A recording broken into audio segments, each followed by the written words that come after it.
It would be like if I had a bad podcast experience with Sydney's podcast, and then I like went home and swore away podcasts completely, swore away any kind of media outlet like this. Right. I mean, like in any other situation, we think, well, that's stupid. But when it comes to faith and religion, it's a very big factor in our world today. Yeah. Now, let me ask you this, just because I know that a lot of people listening are going to have the same question because I've seen them ask it. At what point are we allowed to say, maybe that actually is what the group is like, and you're just not part of them? So like, how many mean, awful, racist, right-wing Christians does somebody have to meet in order for us to say, maybe that is Christianity, and maybe Drew and people like Drew are actually the outlier? 100% of the proceeds gained from this monetized episode will be donated to sciencesaves.org. Thanks for listening.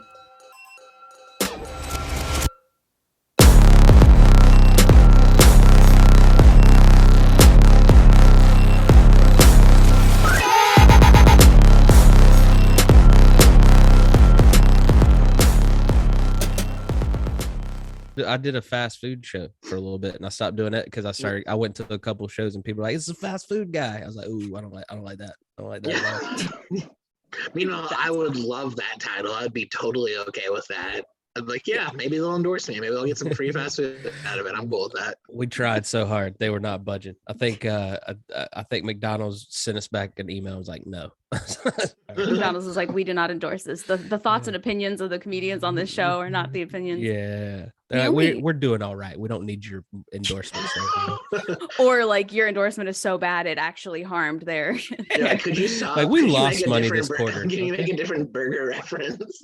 We have had multiple franchises close. Drew, thank you for that. Hey, maybe I'm doing the Lord's work, Yeah, there you go. Speaking of which, the perfect lead in. I'll probably include most of that in the intro stuff, but perfect. The official in. Alrighty. Well, Drew Harrison and Drew Davis, two of my favorite comedians here in Nashville. You guys are just two of my besties. I think you guys are so talented and so funny. Thank you for joining me on the podcast. I really appreciate it. For having me. Thanks for having us. Yeah, no problem. Still one of the best podcasts in the universe, probably. Oh my God, thank you. The universe. The universe. No, this is a great idea for a podcast. So Thank you so much. And one thing that I appreciate about you guys is, one, I know you've been on my projects a few times now, but what I really appreciate about you is that you are both very successful comedians. And you have entirely different. Yeah, he's like, oh shucks. And you have entirely different styles, but you also have something that I don't want to insult anybody when I say this, that I don't find a lot in very successful comedians. And that is just like insight that is very broad. Like, I feel like whenever I'm talking to either one of you independently, we're very rarely talking about comedy, and we're talking about other things. Like, we just had a whole conversation about growing up with single parents and things like that. And I feel like a comedy is something that you both love and enjoy, but it doesn't seem to be your entire persona. I can have a conversation with you about anything. A lot of times it is about comedy because that's what we have in common, but there are those people that you can't talk to about anything but comedy. Yeah. It's their whole thing, their whole brand, their whole personality. And you guys are creative, and you have passions, and you have interests, and you have a lot of things going on and funny stories to tell, and are also comedians on top of that. I think like normal conversations help you build more material. Like I've never been in a conversation with another comedian about comedy and been like, oh, I got a new idea for a joke. It's always been those other conversations. So yeah, you got like, I'll even tell my wife a lot of times where like, if I'm in a writer's block, I'm like, we need to do something, like just go people watch, go be out and about with. Go do something to take your mind off of comedy. Sometimes like because for me it's a big thing. Like every night, if I'm not doing a show, like it's important to me to try to do an open mic or go see someone else's show. But then sometimes I'm like, I just need a night to go. Be a person. I need a night to get a just life experience. Yeah, that's literally how I came up with this podcast. Is I was so sick of talking about comedy and doing comedy and being around comedy that I was like, what's another interest of mine? Oh, I know, religious trauma. Let's focus on that for a while. That's why I have a football podcast. So I hear you. You gotta switch it up. Because of religious trauma? Wow, that's I didn't think that would. I like football because of religious trauma. What a crossover. Wow. I know that independently, we have each had conversations about your beliefs and what you do believe and what you don't believe and what your questions are and what you feel confident about in terms of, is there a God? Is Christianity the main religion that you feel is true, et cetera, et cetera. And I just kind of wanted to focus on your opinion on the matter and basically how that impacts you as a touring comedian. I'm like, I love that you guys never talk about comedy, so let's talk about comedy for a second. Let's talk about comedy. Yeah. So yeah, I basically just wanted to, because I think a lot of times when people hear stand-up comedians, they think dirty, raunchy, I know what they think of women who do comedy because I hear about it all the time. But they think they have a lot of, what's the word I'm looking for? Stereotypes in their mind.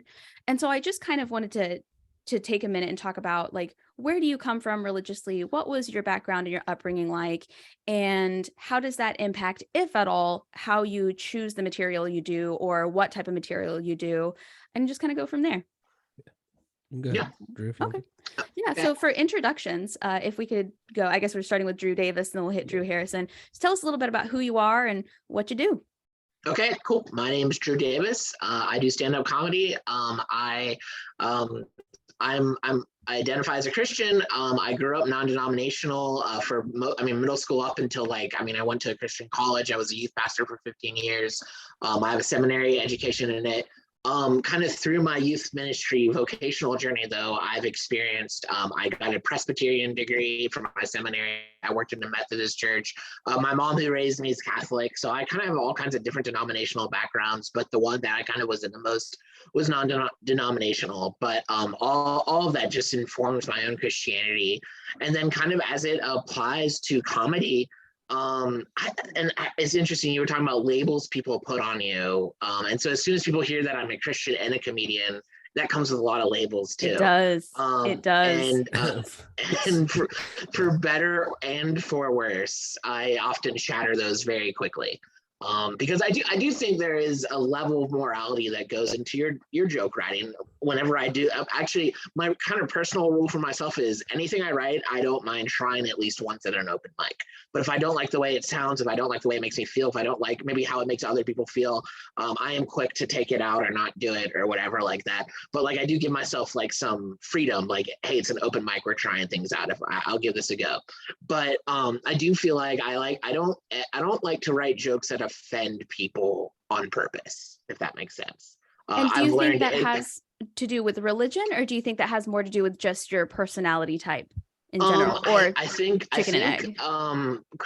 My faith is informed my personality type, just the caring for people. So who knows, maybe if I had if I wasn't a Christian at all, I'd like to think that I'd still grow up to be a nice person and still not want to offend people. But I for sure, in addition to being a good person, I know it's super against Christianity to be offensive, and to hurt people. So, yeah. But for me, what I've noticed, my faith, where it really comes into play is the offstage kind of behavior, how I interact with people. Yeah. I think that's really where the fundamentals of Christianity shape who I am, and sometimes makes me a little bit different than other people, or sometimes, for whatever reason, so that's kind of a thing that helps me. So I hope that answered your question.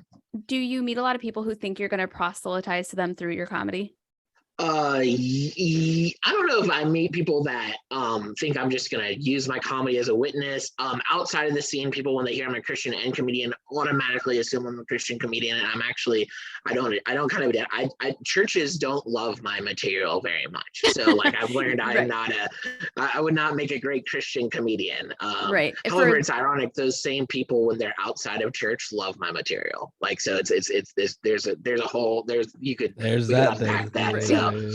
But what it is a lot of people will, other comedians, if they hear that I'm a Christian, oh man, you're gonna hate my jokes, or they just right away, they kind of just seem he's gonna be super offensive, or he's gonna be no fun, or he's just gonna be weird, and only 2 out of 3 of those are right. So but I mean, you aren't any fun. You're no fun at all. So I can say that. I try my best to be fun. I have a good time. Yeah. And for anybody listening who might not understand the difference, there is a difference between being a Christian who is a comedian and a Christian comedian. A lot of people who aren't involved in Christianity don't know that there is a whole demographic, is that the word? No, a whole genre of yeah. comedy out there that is Christian comedy. It is like biblical based, like clean, like will almost always be performed in a church or for a church function comedy.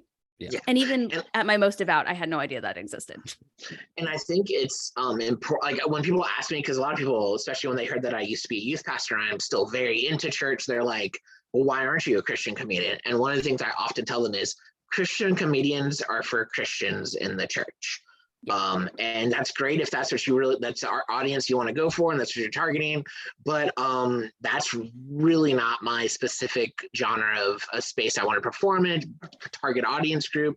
If anything, I spent 15 years working in that circle. So like, I'm cool not being it, like working, like I'm cool not being it. Like I mean, it's fine. Like I still do church shows occasionally and enjoy it. And I know how to speak their language and we have fun, but like, one of my favorite things right now about comedy is being outside of the circle and the bubble that I was in for like my whole adult life up until like this year. So. Yeah, absolutely. I completely understand. That makes perfect sense.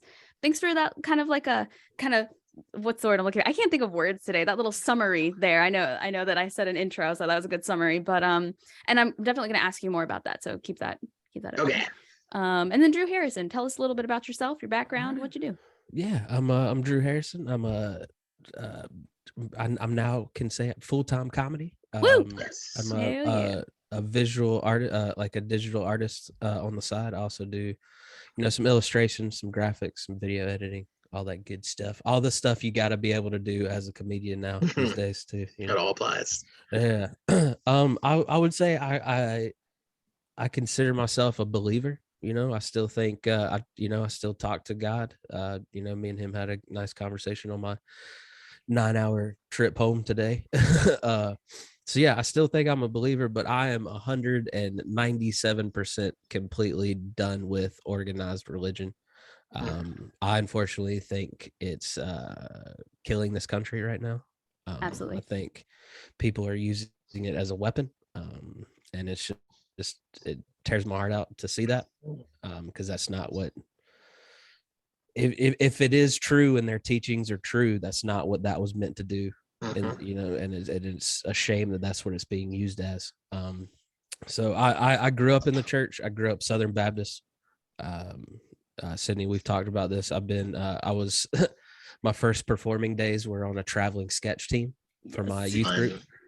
We went to churches and did Jesus sketches, and I was the oldest one in my youth group at the time, so I usually was Jesus. It's funny, I look more like white Jesus nowadays. But can I ask, did you guys do the everything sketch by Lifehouse? Because I feel like I saw that at every youth event I ever went to for my entire life. So that might have been after my time. Okay. Like I was doing it probably like 90, like the late 90s, like 2000, 2001. Yeah, that was earlier. Sorry. Yeah. I'm aging you.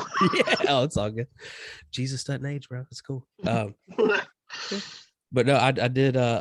We actually got to Drew. I don't know if you've heard of this one, Camp Caswell on the coast. It's like a summer camp for Baptists. We headlined that one year. Nice. I think I was 13 when we did that, and we felt like that's the first I felt like a celebrity. Yeah. Like for anybody listening who's not a Christian, these are some credits, so get familiar. We are blessed to be with Drew Harrison right now. Right. Oh, it gets better. And then in Wilmington, it's funny y'all said the church Christian comedians. I was actually on the church circuit in Wilmington. There was a couple churches through a buddy of mine, John Feltz, that we would do.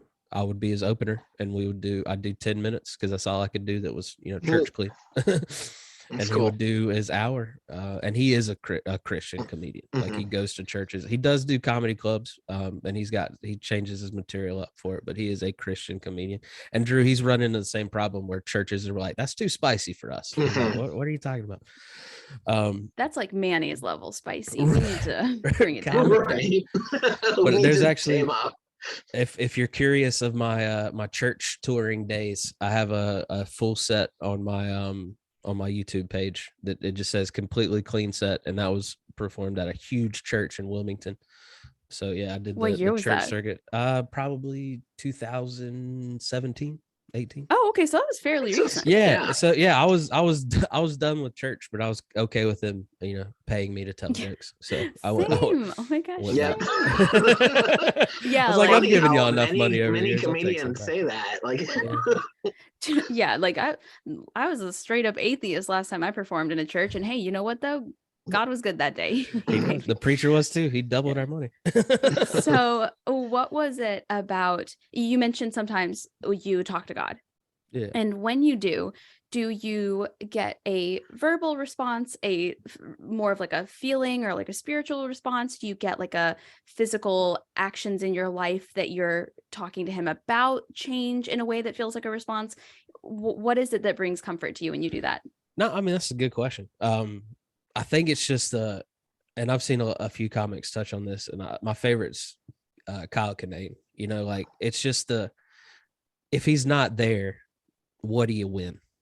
Like, oh, you were right. He doesn't exist. Good job. Like it's just I know there's a lot of questions with religion, and I know it's difficult and it's a weird topic, but like I think it's comforting to me to think that there's somebody out there. So I think my conversations is more of a comfort for me, and then, if I'm really talking to God, then, bonus points. Yeah, absolutely. Absolutely. Yeah. I know so many people who have said, worst case scenario, none of it was real and I did it anyway. The placebo effect is great. Right. It's real.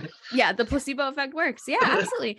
And I think prayer for a lot of people is very similar to meditation, to anything else, even talking to yourself. I know some people who like pep talk themselves and things like that, give them the same kind of a feeling, I guess, or comfort. So that makes perfect sense. Yeah. What was it about organized religion that turned you away? Just how people that were a certain religions, and I'm not trying to single anybody out. I think a lot of them are terrible. All of them are terrible. I'm equal yeah, it's not just one brain. Yeah, it's all of them. It's just when people, I saw my mom go through the church, and she was in every committee that you could think of. Like that woman lived for that church. And then to see how they treated her when she went first through a divorce, the looks she got, and we were Baptists. There's nothing. We got divorced left and right. Like what are you doing? Yeah, it's just the crappy elderly ladies wanted someone to talk trash about. Oh yeah, and she survived that. She weathered that storm. It didn't deter her at all. She's like, "This is my church. I'm not going anywhere." And then a new preacher came in and wanted his people in all these committees, and they pushed her out. And then she was like, "I'm done." So that was the one thing. And then just the state of the country, man. Like you see people fighting at PTA meetings because they want their kids. Like and they're doing it all. We're Christian. We're conservative. Like I don't know how, why, when, and where. And I guess it's just me being older and seeing, like, I'm sure this happened when we were younger too, but the hand in hand of a certain political party and religion drives me insane. Right. And I hate it. And we it's like we talk out of one side of our mouth with separation of church and state. And then they're like, but God wants us to do this. And I hate it. It gets my blood boiling on a daily basis. Right. And it's literally printed on the money. And I, as somebody who grew up as a Christian, I don't think about that sort of stuff a lot. It doesn't like bother me on a daily basis. But then I remember once I was on Reddit and somebody posted, just to give you an idea of what that's like, imagine if they started putting in Allah we trust or anything else. They said anything else. Right. Yeah. They said, even those of you who aren't like racist or wouldn't be offended for that reason, you would feel uncomfortable. You would feel uncomfortable saying a pledge to Allah in the Pledge of Allegiance or having in Allah we trust on your money and taking that money. Imagine just taking it out. Imagine if you just was like, we're just going to take it out, and then people would lose their mind. Right. There's two types of license plates in the state of Tennessee now. There's the type of license plate that says "In God We Trust," and there's a type that doesn't, and they identify them by switching the letters and the numbers so that they can be very easily identified without even having to see whether or not it says "In God We Trust." See, look at that. Right. And the crazy thing is, they all the license plates drive the same. The money spends the same. Like, Yeah, it would be totally fine. And I'm just so cynical that I feel like, well, that good old boy cop's gonna be like, look at this non-believer real quick. I was gonna let him go, but I'm not going to now. Right. It's like it literally says like this person made the choice in that moment to tell the DMV like no thanks, or whatever office you got your license plate from, no thanks, I don't want the in God one. And I consider myself like, because I mean I grew up and I read the Bible cover to cover, like I was into it, like and it just blows my mind how many people that claim to be religious are so uneducated. Right. And what I found is most people that are agnostic or atheist know quite a bit about religion. Yes. So that's always been a weird parallel for me. Yes. Is the people spewing hate in the name of the Lord are usually ones that can't even quote anything past John 3:16. Right. That was a personal attack, first of all. I've mentioned multiple times that's the only Bible verse I know. I don't see the hate spewing from your mouth, though, so you're good. Right. Well, it's the only one I've memorized. I have read the Bible. I have read the only one I know Bible. memorized. I can't say anything else. Right. But what I think is interesting is I know, like, let's say I know 12 people who have read the Bible. About 6 of those people completely atheist, agnostic, because they read it and they didn't like what they saw in it. A lot of times they take issue with the violence in the Bible, with I've noticed a lot of people actually take more issue with the interpretation that a lot of evangelical Christians take of the Bible. So it's not even necessarily the story of Sodom and Gomorrah that they don't like. It's that people took that and made it anti-gay, anti-abortion, when the word abortion never even appears in the Bible, things like that. And they go away from religion because they understand that that's not what the Bible talks about. And these like evangelical fundamentalist religions are going to use that to cause like turmoil and laws to take rights away from people, or they read it and they just genuinely didn't like it. And then about 6 of those people have read the Bible and in it have found peace, and in it have found the message that they were looking for, right? For every story of Sodom and Gomorrah, there's also a story of love and peace and, Jesus helping people and feeding people and touching the homeless. And so I've never seen a book, with the exception of maybe Harry Potter, that was so divided and that made half of its audience who have read it, oh, like, this is a terrible book. Oh, I hate it. And half the audience being like, I'm going to live the rest of my life with this being my personality. Right. Yeah. But then I think it's because, sorry. Well, I was just going to say, but the only difference between a Harry Potter experience as a Bible experience is that in the middle, you have the largest group that aren't even part of that 12. You have another 150 people who have not read the Bible and are the ones kicking and screaming that the Bible is right and everyone should do it and the law should be controlled. And that's where the problem lies. It's not any of the 12 people. It's the people in the middle that have not read it. And if they have read some verses, they don't like the verses, they twist the verses to say what they wanted to say, and they go on the defense. And so, Drew, as somebody who considers yourself a devout Christian, what do you think about that? Like, what are your thoughts on that? I think I agree with a lot of what you're saying. It's definitely because in regards to so much of what Drew was saying, that bothers me so much, is when people do so much damage under the flag of Christianity when they're uninformed. And I used to hesitate to say that kind of stuff. I was like, well, what if I'm uninformed? But now I'm like, I have 2 degrees in this. I worked in it for 15 years. Like, at what point do you say, no, I think I'm informed? Like, I think I have a right to say. Yeah. And so much, anytime anyone is justifying bigotry or hatred or hurting someone with Christianity, with God's word, then they have misunderstood it. I just don't know how you take a character like Jesus, like, I mean, a person like Jesus, right? And see he lived to help people. Yeah, that's absolutely all he did. You never, like, if you heard about him, like the going through the markets and throwing the tables, he still had a purpose behind that.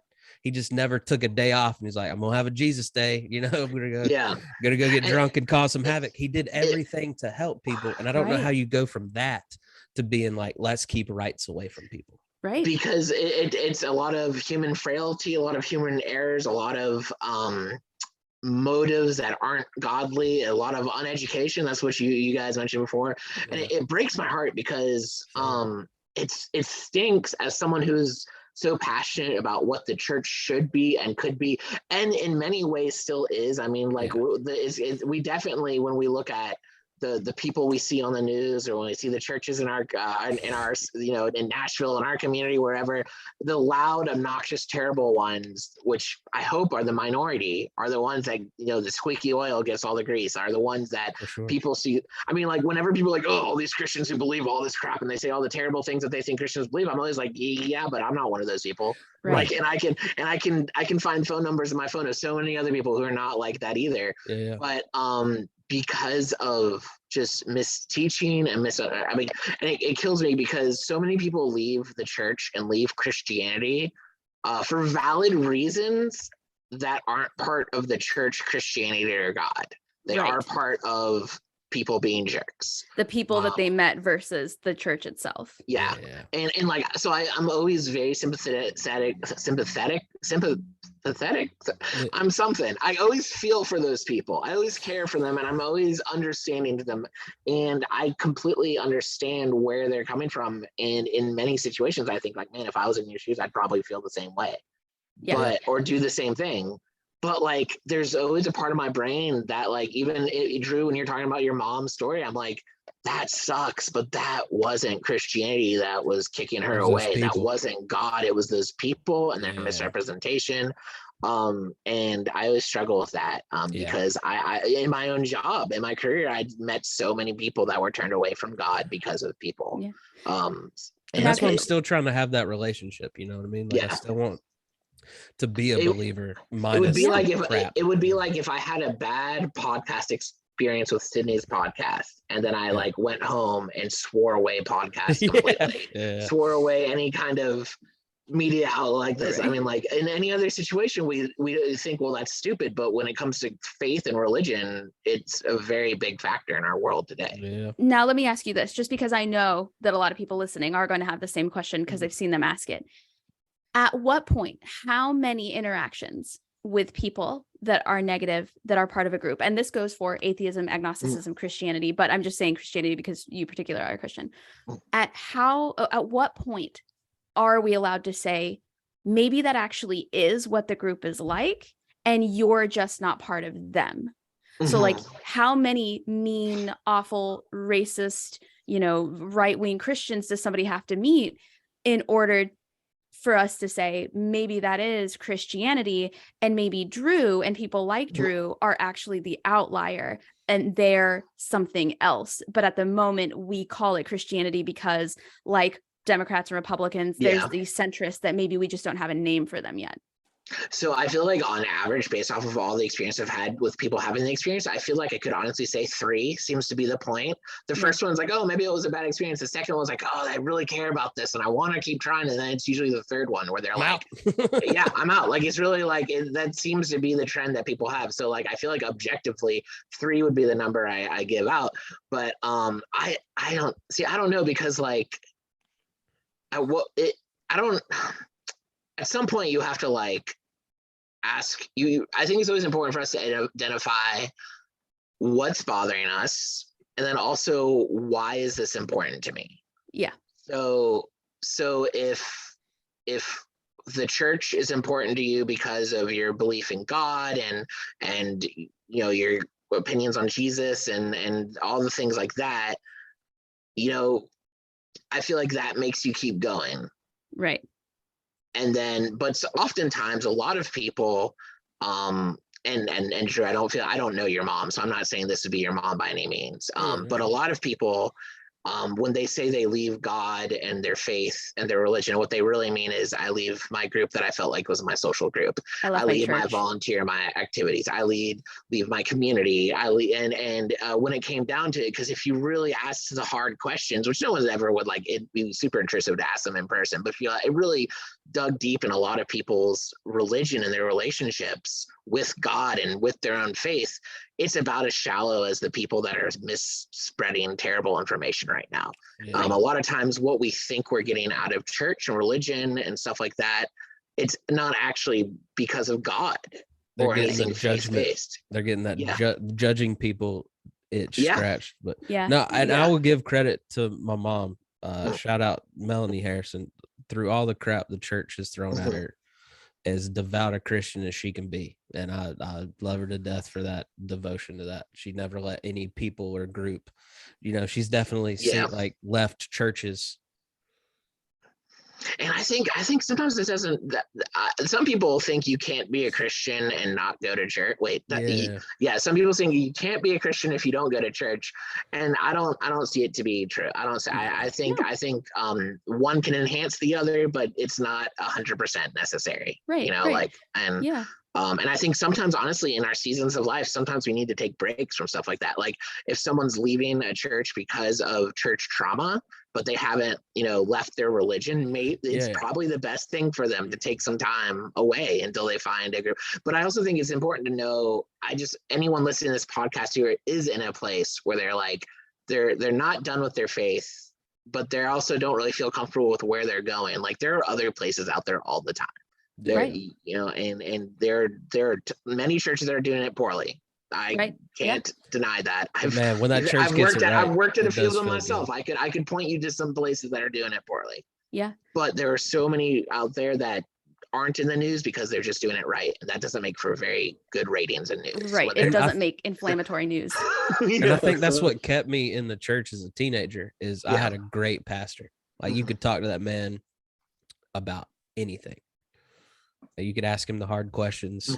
He studied all the different world religions, and he landed on being and he did a good job of keeping us in the Southern Baptist Convention, but also stepping away when he felt they were being too much. Yeah. That's awesome. Awesome. When they were like, don't go to Disney World. I remember that. I will always remember that service he did. He's like, if you want to take your kids to Disneyland because they got good report card, take them to Disneyland. Good for him. He's and like I have such respect for that because he probably had to deal with so much dumb stuff on his end with folks he worked with or worked for. Preacher Don, man, I'll never forget that dude. Shout out Preacher Don. Yeah. And I was talking to somebody about this literally just yesterday. And I think that even people who are agnostic, are atheists, are non-believers, I think that many people can agree or would agree that churches do good things. There are good things that churches do. Now, not all churches do good things, and not all good things are because of a church, right? But for example, I remember when I was a kid, most of our Thanksgivings were spent at a soup kitchen, run by a church, handing out food. We've always donated our clothes to churches who give those clothes to the needy, right? I remember churches hosting those events where you could come and they would give you like a job interview outfit and they would teach you how to do your resume. I remember they would have like volunteer nights. They would have a bus that would go pick up kids from like poor neighborhoods whose parents had to work like a double shift to bring them to church on Wednesday nights. There are a lot of really good things they do. I know that a lot of churches have like weekly meals they give for the homeless and the needy, and you don't even have to like prove that you're homeless. You could show up with any kind of car, any kind of clothes, and find a hot meal. I think what a lot of people take issue with, and one of the things that I began to take issue with was on the occasion, not all churches do this, but on the occasion where that food was exchanged for, now that you're here, you have to listen to me tell you about God. And it was transactional, right? And that's, I think, where the food pantry at a church versus just any food pantry, they kind of lose those points for me, is when it's like, you either want to feed them or you don't want to feed them. It shouldn't be transactional. It shouldn't be, I'll feed you if you'll sit here for 20 minutes and talk to me about God. It shouldn't be, I'll clothe you if you'll listen to this sermon, if you'll let me get heaven points because I brought you into the church. But at the same time, I feel the same way about being an atheist or being an agnostic. I don't tell people that about myself. The only people who know that are people who listen to this podcast. It's not, hey, you know how I gave you a ride today? Well, I gave you a ride because not for God. God didn't tell me to give you a ride because I don't believe in God. Let me tell you about atheism and like actually how God is wrong, right? Or like, hey, you know, I loaned you money today because I want you to know that God's not real. It's actually us doing real things for good people, you know? And sorry. Did you? No, continue. There. We had this group of people, and it was actually my grandparents' church. I would always hand it back to them, and be like, "Take it back to your church." But when I worked at sandwich shop, there was a group of people, and I talked to my friends that were in the service industry, and they got the same thing, and it used to drive me crazy. But instead of actually tipping, oh my God, they would hand you it looks like the dollar, but it's a Bible. Oh my gosh, yeah, like verses and stuff. Tracks. So I just and it always would have my grandparents' church right there, and I'd be like, you can take that back and put it in the pile. Like, this happened again to me. And here's the crazy thing, because Sydney, I agree. Put it in the offering plate. Everything you're saying, like, but here's the craziest thing is all of those things where like you're doing a food pantry and then you turn it into a worship service with the hopes of increasing your membership, or you're giving people dollars with, you know, your church address instead of real money for tips. All of that is literally proven, as in by studies that have been done, to be ineffective in witnessing to people. It does not increase your church attendance. It does not increase how many people are being baptized in your community. It does not increase how many people are coming to the Lord. And this is like information we have and we know as anyone who's in church leadership whatsoever, which really begs the question, why do people still do it if everyone who talks about it on the other end is like, this is the worst, dumbest thing ever? And so even Sydney, when you were like, it's not like when I tell people I'm an atheist and you gave this sales pitch, like, I'm so glad that would make me so uncomfortable if I took that ride from you. And so like, we know that, and what it comes down to, and this is not a good thing by any means, the people and the churches and the groups that do that, it's more selfishly motivated. It's so that we can feel like we're doing a good job. Totally. And so it is definitely an area of improvement for them, is because I mean, I remember in organizing events, we used to talk about there's a time and place for everything. Is this a worship service, or is this a fellowship event? Is this a meal, a service, outreach, an activity? Like, what's the main point of what we're doing? And we learned the hard way, like, you don't want to put too many main points, because then it gets really weird and conflicting audiences, and it's just a less good event. Right. And so like we made a point to, but see what happens is, you know, I've been on the sides of conversations where they have stopped doing certain outreach activities because they're like, this isn't adding attendance to our church.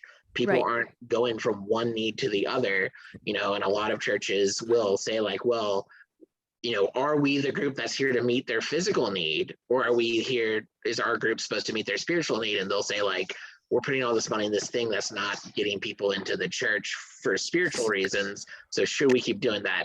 I have mixed opinions about that. I think it's very important to meet people's physical needs in the church. I feel like that's a big thing that Jesus is a big fan on. Yeah. I'm understanding to, you know, at some point a church has to look at all of its activities and be like, which ones can we afford to keep doing and which ones can we not? You know? So I don't know. Right. Yeah. And I remember when I was a kid, my mom used to say that you should show people God, not tell people God. She's like, you know, give them that ride, babysit for free, you know, offer them a meal or a place to stay, like be nice to those kids at school who look like they don't have a relationship with the Lord.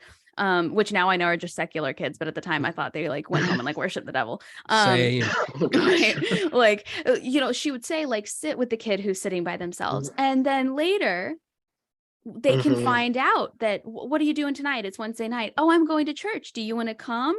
That sort of thing. She's like, you know, don't befriend people to take them to Awanas and get points. Like, don't befriend people and make them hear about like Christianity. She's like, show them what it means to be a Christian. And then when they're part of your inner circle, let them know like, hey, one of the things that matter to me and one of the things I enjoy is going to church. And I feel like that speaks a lot to what you were talking about. And in my experience, that happens organically. Christianity shouldn't be a transactional thing. Like, it shouldn't be like, I'm going to do a nice thing so that I can tell you about my faith and so that you'll listen to it. I feel like it just, in my personal experience, like if people know where you stand, just as where you personally stand, and which usually comes up in relationships and having conversations with people, if there's a time where you're meant to share about your faith and ask them questions about their faith, they'll lead it. It will happen. It won't be like, you won't feel like it's forced. It's, in fact, I don't know. Like, it goes back to any time I've ever heard about anyone who's like tried to force it on someone, it's never been like a positive experience. And we have like facts in 2022 that support that's like not a great way of spreading Christianity. Right. Yeah. I heard this on Reddit. It's crude. I'm so sorry, but it made me laugh with multiple chins. They said, and this is Christians talking, they said, religion is like a dick. You can be proud of it. You can have one. You can know it's good, but don't go sticking it in people's faces, because that's not nice. That's fantastic. Yeah. Right. It's don't. That's just wrong. And then I think somebody did like a version where they're like, don't force it down people's throat, which I'm like, okay, yeah, fair enough. But you brought up a good point, Drew, that I had never thought about. And I'm curious, I want to ask you, or Drew Davis, that I want to ask you both. So you're on a date and you meet somebody who seemingly so far it's going really well, like it's a perfect first date type situation. You find out that they don't believe in God at all, and there is no way you're going to change their mind. Like, they're upfront, they're clear. They're like, that's, as much as your faith matters to me, my lack of faith matters to me. I'm not going to try and stop you from praying, but I'm never going to believe in God. Is that like a no-go for you? What are your thoughts when that happens, if that has ever happened? Do you want me to answer first or Drew Harrison to answer first? Either one. You can answer first if you want, Drew Davis. Okay. I guess I'll go first. I don't know. This is about as awkward as I am on first dates too, right? By the way, so this is so for me personally, that would make a difference, because when I think about dating, when I think about that kind of relationship, which hopefully ends in like marriage and life together and stuff like that, I do think there's like some fundamental things that you have to have in common. And since my faith and belief in God is so important, I don't think I would work well with someone who doesn't have a belief in God. Now, when we talk about what our Christianity looks like, that there's a lot of wiggle room for it to be differently. But like, if it's someone who's just like, I can't believe that at all, that would be a deal breaker for me. But I feel like there's a lot of other deal breakers. If they ended up being a racist, that'd be a deal breaker for me too. If they just hated stand-up comedy and thought I was the dumbest thing ever, I don't know if like we could go for a second date, like. You're like, so listen, she likes most colors of people, most of them. She likes a wide variety of colors. I'd say like 80%. Yeah. She just wants him to speak English in this country. That's all. Yeah. So anyway, I think, but it's interesting, in my own personal life, I find I am too Christian for anyone I meet in the comedy community and not Christian enough for anyone I meet in the church community. So that's interesting. So I don't know. So. Yeah, that's very interesting. There was a period in time where I was a very devout Christian and a comedian at the same time. I used to perform at Second City and then walk down the street and go to the Moody Church.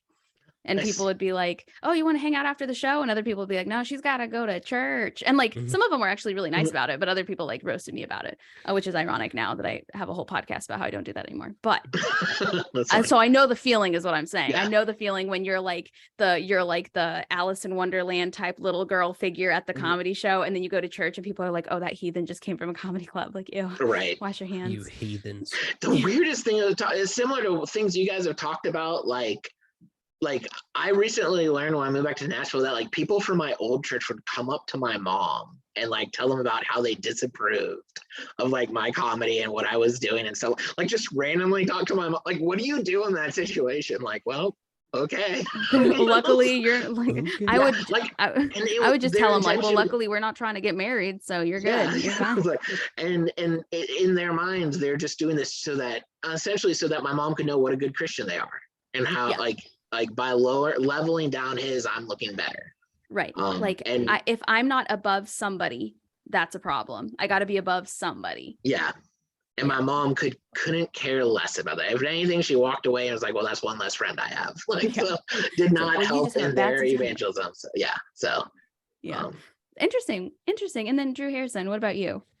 It's not really a deal breaker for me. Like I'm definitely, as I grow up and have had different stages of how I feel about a higher power and things. I definitely have learned one thing. it's everyone's journey should be their own. Right. So if that's what they're going through right now, by all means, that's what they got to go through. Yeah. Now, I think if they were the opposite and they were like super religious, like evangelical, I think I might have trouble with that too. Yeah. Whereas if they had a problem with your religion, that would be a right, problem for you. Right. Yeah. Right. Because I was like, if I'm going to be cool, you got to be cool. Yeah. It's like, listen. Interesting. Yeah, I never thought about that really. But that seems like, I mean, at the end of the day, I guess there are major factors that relate in relationships, right? Things that you need to be on the same page about. And if in Drew, in your case, or Drew Davis, in your case, what happens to you after you die? If one person thinks, I really need to behave myself and act in certain ways to impact what happens to me after I die, and the other person's like, it literally doesn't matter. Yeah. That would be, especially if you're thinking about having kids. I think that's another big thing, is whether or not somebody wants to have children makes a big difference. How you raise them. You guys might have two different things. Yeah. Does dad get to stay at home on Sundays? Like what happens when the kids are like, why can't I stay with dad? Honestly, though, that's a really common thing when I interview people, even people who are devout Christian on this podcast are like, yeah, my dad never went to church. We always went with my mom. And I'm like, how? I didn't have a dad, so I guess I don't know how that works, but like, what? And and by the way, that's like killing cultural church right now, is the lack of males that are present in the church. It's like why do you think that is? I think it's because I think it goes back to old worldly values where like the wife was meant to raise kids and stay at home and take the kids to church so that they can have good behavioral values, but the dad could just work, and he, weekends were his time to like, and then that somehow, whether we know it or not, has like still seeped into what we're doing. But just there's the unspoken truth that it presents, which is like not accurate at all when you speak it. Like Christians like, that's terrible, that's not true. But the unspoken truth it portrays is like, church is important for the wife and the kids, but the man of the house doesn't need it. And it's like Sunday's his day to rest. Sunday's for the boys. But working in several churches, like we always had trouble finding like male leaders in it, and like and you think that's a problem for so many reasons, especially in youth ministry, like all these awesome boys that care about growing in their faith. Like if you're trying to find them mentors or whatever, you're like, well, yeah, I had a strong youth leader that kept me in the church longer than I probably would have stayed, for sure. Yeah, absolutely. I think same thing. I think a lot of the reason why I stayed in the church as long as I did was because of the leadership. But because I haven't been in a while, I guess I didn't realize there was like a lack of male like influence there. So that's what's so like, if you need the male influence, go to my old church. Apparently they got like a boys club that pushed everyone out. Well, and so then sometimes you have stereotypical, like, so Baptists are stereotypically known for like men being the ones who can be preached or can preach or be called by God to do things. So in those congregations, men are a lot more common, but you go to ones that are less tight on the women just have to be quiet and wear dresses. And I think my mom got some backlash for that, for being, in chair in committees and things like that. Like, and she probably was a fantastic chair. I have so many strong I got to see my mom. My mom got to preach on Women's Sunday. She crushed it. One Sunday. God allows women to preach one Sunday. Wow. But that's cool though. That is cool. Yeah. And what I think is neat about your mom is that she has remained religious despite how people have treated her, because as much as I totally understand why people would leave the church because of the way that people have treated them, I think it's neat on no matter what it is that you do and that you care about and that you're passionate about, that there are people that maintain that loyalty despite how they've been treated. Because I feel like those people are also the ones who tend to treat other people well. Oh, yeah, for sure. It's very rare that you hear somebody who is very, very evangelical, very, very fundamentalist, ever talk about a bad time they had in church. Not that it didn't happen, but they don't look at it that way. They don't think about it. That's not what they're focused on. They're focused about God, the Bible, the rules. That's what we're doing here. And so it's neat to hear somebody be like, yeah, I had a bad experience with this church, which is why I'm no longer at that church, as opposed to a part of that religion. But I also think the same exact drive that lets people not allow people to get them down in other people is exactly what keeps them in the church when maybe they don't belong in the church. Like that same kind of like, I'm not going to let bullies push me out, is what kept me from confronting my actual feelings, which was that I didn't believe it, So it's like, it's a double-edged sword. On one hand, you've got people who continue to do what they love and what they truly believe and what makes them feel good because they aren't going to be pushed out by people who make it a negative experience. And then you've got people who don't love it. They don't feel that way. They don't have those feelings. And they're staying because if they go now, they proved everybody right. And so now they've got something they got to prove to God or to that congregation. And that's that they're sticking around. And so it's interesting. Yeah. Out of spite. Spite will do some great things too.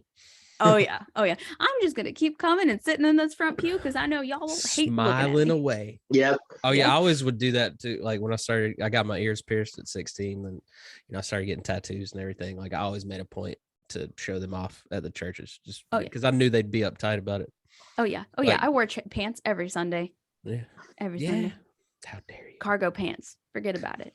Should I have worn them? I think it's crazy that people make such a big deal of that. I still remember when I was in middle school, I had I'm not trying to brag about how cool I was in middle school, but I had a super cool dragon t-shirt and it had like a little yin yang with a dragon on top of it. And I just went into, Wednesday night youth group thinking I was as cool as I was, to my really awesome shirt. Good, yeah, no, my small group leader told me my shirt was from the devil and it was terrible. And like I never wore that shirt again.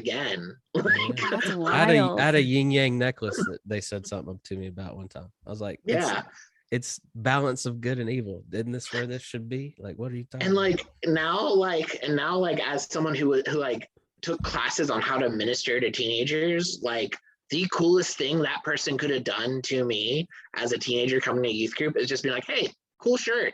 Then I would have thought they were the coolest person ever. Why they got to say something? If I had any big issues, that would have been the person I'd go talk to about, or that'd be the person I'd be asking their opinions on God. I don't know. So I never was a leader that would get any kind of even if like I saw people wearing things, I was like, I don't think you should be wearing that. I would never confront them because like they're here.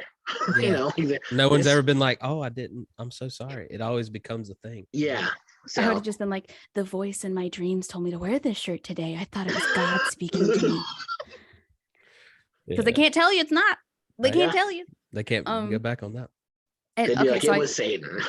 You're like, I'm just gonna be real. It was Satan. So I'm bringing the shirt into the church to anoint it. I want to get. There we go. Yeah, any of that holy water. And can we, by chance, wash this in the blood of the lamb? Is that an option? Can we do it?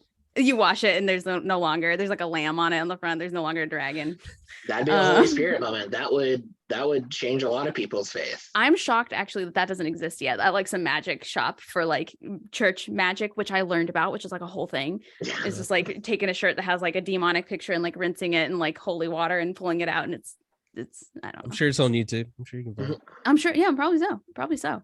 Now it's going to sound like a loaded question for drama, but I'm legitimately curious what your stance is on this, and I want you to tell me your honest opinion. And we can start with Drew Harrison and go to Drew Davis. Okay. People like me, I don't believe there's a God. I just don't believe it. I don't have a problem with Christians. I don't have a problem with people who believe in God, but I don't believe in God. What's going to happen to me when I die? Am I going to hell? Now let me say this.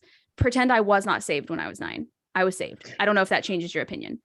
Are you a good person?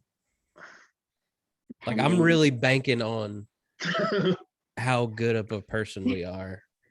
Being a factor in this, Right. I'd say she's a good person. Yeah. I meant just like anybody, like, but I mean, I really hope it comes down to how you live this life. And I mean, I'm still, battling that in my own brain of is there something after this? We just like, someone blew my mind one time and I still can't forget about it. They're like, do you remember before you were born? I'm like, no. I'm like, well, that's what's going to happen. I'm like, Well, okay. Listen, I still got a crick in my back from where that sperm hit that egg. I remember it.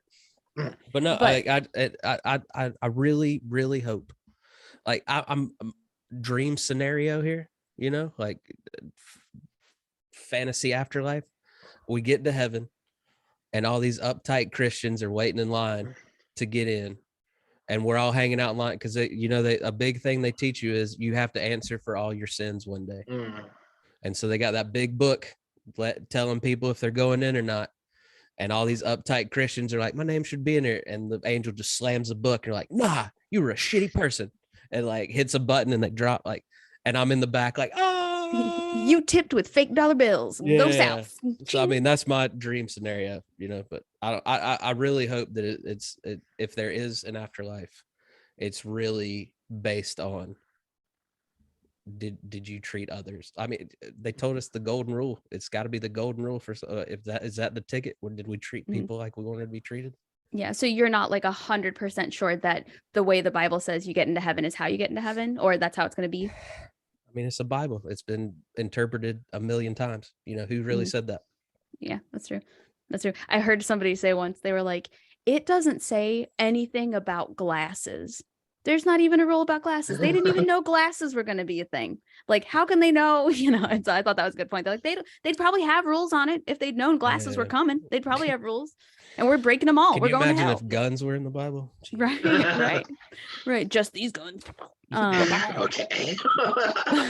But and then Drew, like in your honest opinion, according to what you believe and what you know the Bible to say, does somebody like me? So let me start off by saying that I make it a very big point in my own life to not look at someone and try to guess whether they go to heaven or hell. Because I know I've said this in the last podcast we were in, but like I have nothing wrong with the statement I don't know. I've accepted the fact that A, I've been wrong before, and B, I don't know everything. And it's probably, and I think more Christians should lean into the fact that we don't have all the answers. So when I was so by my understanding of heaven and hell, which by the way, I think there's a lot of misteachings of heaven out there. And Drew's whole explanation of heaven made it sound like a way less pleasant place than what I'm hoping is accurate for heaven. I'm just talking about to get in. That's just the line. If there's a line in heaven, I'm already let down. Like I'm already I hate lines. There's a queue up here. Damn. Like I'm gonna be pretty ticked already. Dude, if just like everything, you gotta process. It takes a second. Be patient with us. So my understanding of how one is quote unquote saved is very contingent on you have accepted the fact that Jesus died for your sins, and so that you are saved. I find a lot of value in the fact that it doesn't matter how good or bad any one of us is, because at some point every single one of us has been bad. My understanding is that Jesus died for us to be saved, and that also transforms that but that wasn't just for heaven, but that's so that we can live awesome and rewarding lives every day today. Like I believe the term salvation isn't just for heaven. When you go to heaven, I believe you're living your salvation today. And we're not meant to just hate and go through life like it's just we're here until we're in heaven. And then I remember years ago when my grandfather died, best person on earth, just a man who taught me what integrity meant, for sure. And me and my cousin were talking about it because like he didn't believe in Jesus. Like so like we knew for a fact he didn't. And like it was so uncomfortable thinking of a heaven without him in it. So we basically came to the conclusion is like, it's okay accepting I don't know. Like that's between them and God. I believe the Holy Spirit is a huge factor. I think more Christians should find strength in that you don't have to do all the work to convince that person that Christianity is true, because if you believe in the Holy Spirit, that's going to do it. But like my interpretation of how one is saved is you've accepted Jesus has saved you. And so like, I don't know. To me, heaven is our hell is the complete separation of that. So I don't know. I do not like looking at anyone and being like, you're going to hell. And I don't like looking at people and be like, the way you worship is wrong. Like those are two things that I try not to do. Now, when I was 9, I technically got saved. I welcomed Jesus into my heart. I look all on my own. My mom did not tell me to. Like I told her I wanted to be baptized, all that.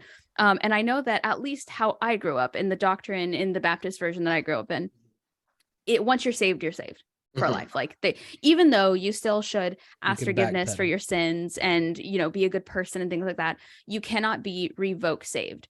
So, but at the same time, the Bible also says that if you deny knowing God, if you deny believing in God, he will deny you at the gates of heaven.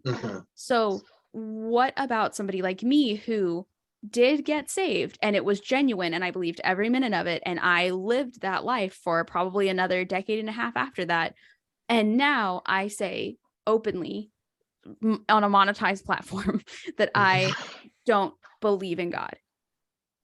Does that still cover me, do you think? And I know that this is kind of probably like an I don't know scenario, but in your opinion, would that cover someone if, like, I like to think I'm a good person. I like to think I'm a pretty decent human being.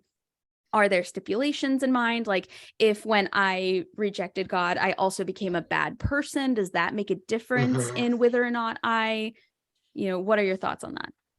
I think if what saves you is the way you live, and you're living well, then I think that would be like, you're fine. I think if you believe that you can make a confession, then you can unmake a confession, and that takes away your salvation, then by that logic, you're not saved. So you think it's like the way that somebody thinks it works when they make the intentional act? Yeah, like I don't know. I've always been of the opinion that, like, when you're really saved, you never get to the point where you're unsaved, and if you're ever wondering about it, like, you haven't reached that point yet. I know there's a few scriptures that talk about completely blaspheming the Holy Spirit, and in just my opinion, like, when someone's that far down where they've like unsaved themselves, which probably isn't proper terminology, they're not even asking the right questions. It's not even something that they're considering. They're like too far gone to really know it's even an issue. So like, because I've had students before ask, like, oh, have I committed that sin? And I'm like, look, if you're thinking it, you probably haven't yet. Like, if you're still wondering about it, you haven't yet. And so, like, I don't think, like, I don't know, like, I don't believe you can be saved and then be unsaved. I believe either it happened and you're good, or it hasn't happened yet. So, and there are some denominational differences between whatever I am and Baptist that might play into that a little bit. Yeah, and I also think sometimes I think about it like, what if things like this podcast, where I say things like I don't believe in God, what if this is just one long sin?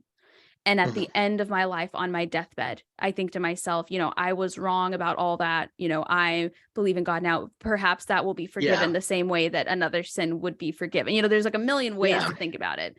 Because something tells me deep in my heart that a lot of people are Christians the days before they die, when they know that their death is coming. I think a lot of people are Christians. Well, who's to say how God impacts people? Like, maybe there's something that happens right before you die where you like, oh, I know. I guess that's the big thing about faith, right? Is like, you can't convince someone about that your faith isn't real, and you can't really they can't convince you that your faith isn't real, and you can't convince them that your faith is real, right? Like, it's a personal thing. So, because I've always been fascinated with, like almost like the Constantine type stuff, people that can see angels and demons and things like that.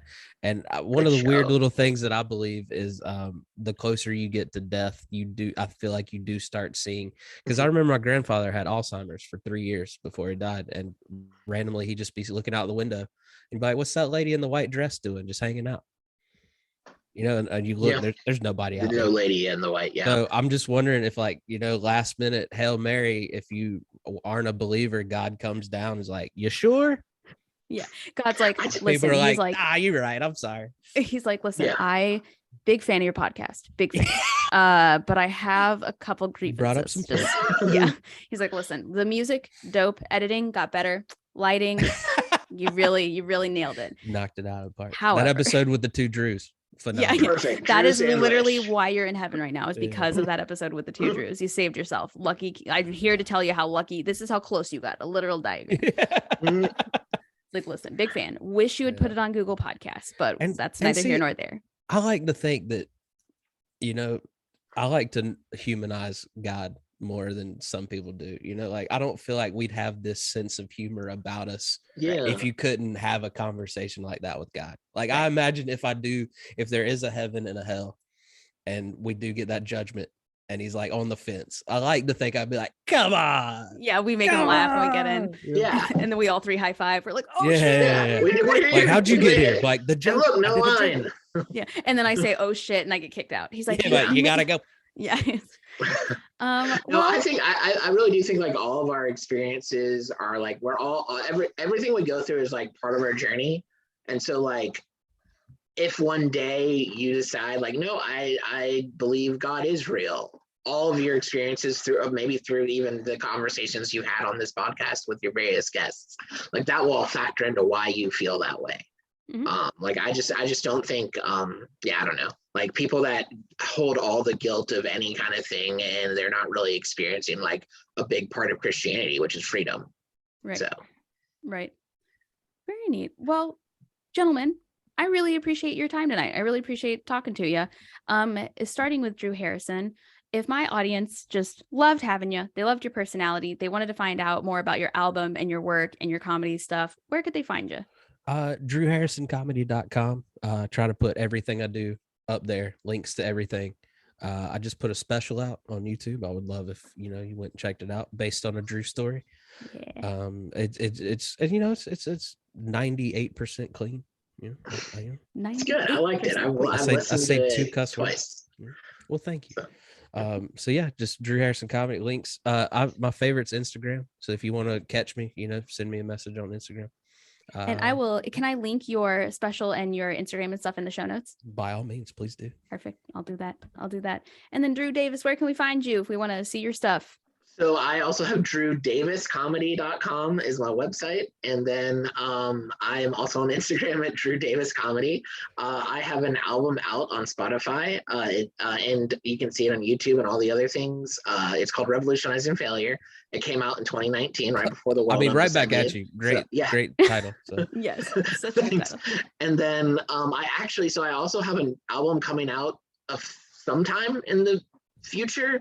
I've recorded it already through Radio Memphis, and actually this Saturday, which might be like way before people are actually hearing this, they're doing like a live streaming of it, but it's called $11 Jokes. There's one chance to hear it this Saturday when it's like live, but then eventually I'll get the master mix and we'll be able to put it out there. So just be on the lookout for that. Where can they hear it live? RadioMemphis.com, 10:30 Central Time on Saturday, December 17th.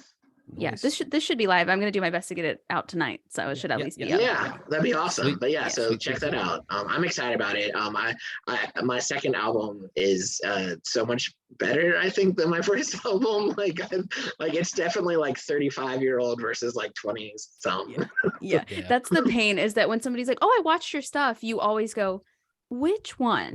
Which? Yeah, that's why I hit the slate clean. I was like, all this old stuff's got to go. Yeah. I like the old stuff because anytime that I start to feel confident in any way, I can just watch it and be like, yeah. And also we were talking about this earlier. I don't know if I said this. You were talking about how you name all of your albums off of like references to hip hop, and you name all of your albums off of, what was the theme? You said there was the theme to yours, Drew Davis. I usually it's based off of a central part of my act. The last one was Revolutionizing Failure, was the first album, because everything was talking about like a lot of self-deprecating things and how it ends up being for the better. But what a stupid bit. I don't do my Revolutionizing Failure bit anymore. I'm so glad that it's in one album and you'll never hear it again. Isn't it fun to get some of the jokes? I still do some of the jokes from the album, but there were some that I recorded that night and be like, the majority I'm never of the saying album I still do. But if you go and you listen just to the Revolutionizing Failure track on Spotify, it's like that's the only place you'll hear it. So I name all of my albums off of insults that people call my comedy content. So like my first album is Wasted Potential. My second one is Trash, because somebody was like, "Your jokes are trash," and I was like, "Hey, that's so wonderful." I've listened to Trash a couple times too, but where's Wasted Potential? Amazon Prime. I just have like super short hair. Maybe it doesn't look like me. It probably does. But yeah, so Wasted Potential was my first one, and then Trash was my second one. But it's the only one I promote. out because it's very similar to like, this is the only one I want people to listen to. This is the only one that I think is good. At the time when I made Wasted Potential, I was like, this is the peak. But now that I look back, I'm like, no, that was just the beginning, sis. It's interesting for me. When I made my first album, I thought I was done with comedy. It was I just graduated I was about to graduate from seminary, and like I was like, well, I'm probably just gonna be a full-time youth pastor for the rest of but I want to like encapsulate all of my comedy experience. And then when I did the second one, it was right into like a few months into going full-time comedy. And I was like, and so it's definitely coming from the perspective of someone who used to be a youth pastor and is now a stand-up comedian. So they have very different sounds, which I'm Isn't that funny? So Well, and like I said all that to say, the reason I can't wipe my history clean is because I would run out of titles. If I took all my stuff off, people would be like, dumb bitch, the stupid, the shit, and the eyebrows, and the fucking eyebrows. Stupid being a lady in comedy. You know, I can't wait for your next album, Dumb Bitch with the Eyebrows. That'll be. Listen, Drew Davis, you were saying you follow me on TikTok. There's a video on there that has 2.6 million views. That was just a story I told about a date that I went on. And wow, I have so many album titles out of those comments. I think I actually watched that video and read all the comments. And then you had another video where you're talking about the comments. I was like, whoa, first of all, I was like, relax. Jesus. But lots of album titles. Gentlemen, it's been a pleasure. Thank you so much for taking your time to talk to me. Of course. Thank you for having us. Always a pleasure. Of course, anytime. I love having conversations with you guys because for anybody who's like a fan of your comedy, you are the same off camera and off stage that you are on stage and on camera in the most genuine way. That's the dream, right? To get to that that's point. The hope. In the most, and you both are like, oh man, I'm the same. Jeez. Yeah. No, that's the best thing you can say to me. I love it. No, I love it. Yeah. So I'll link all your stuff in the show notes, and hopefully we'll get some traffic going your way. But I really appreciate your time and your talent and your honest opinions. And I hope that anybody who watches this goes and finds your social media and does not leave album title fodder comments. I mean, if you have a favorite hip hop album you want me to use at some point, by all means, leave it. Yeah, leave their type of album stuff. Okay. Don't leave my type of album titles. Got too much negativity in the world, guys. Come on, be positive. Only positive. Her next album's gonna be all the compliments that she's told. Yeah, there we go. My next eyebrows. Wow. My next album's just going to be dumb fucking eyebrows, I think is what it's going to be called. Nice. But all right, gentlemen. Well, I'll give you your evening back. Thank you again. And I will talk to you soon. All right. See you soon. Thank you so much. No problem. Have a good one, guys. Bye. Guys.